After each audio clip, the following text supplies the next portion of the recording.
Hooked up, guys. Hooked up on the chatterbait fire crawl jackhammer.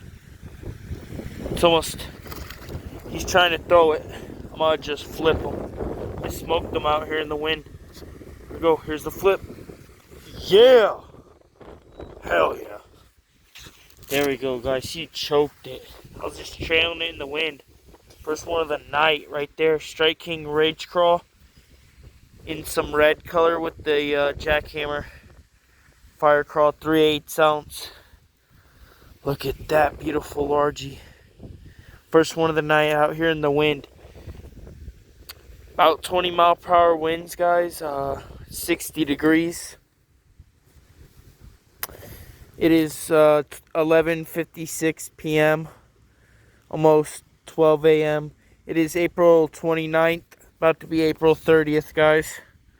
First one of the night out here in the wind.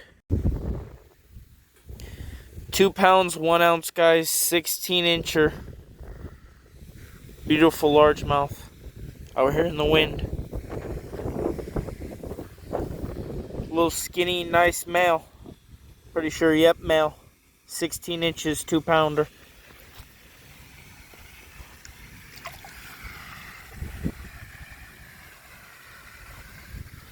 There he goes. I'll show you the setup I caught him on, guys. Lose smash right there, guys. The old trusty, my favorite go-to bait, guys. Jackhammer chatterbait with the Strike King Rage Crawl.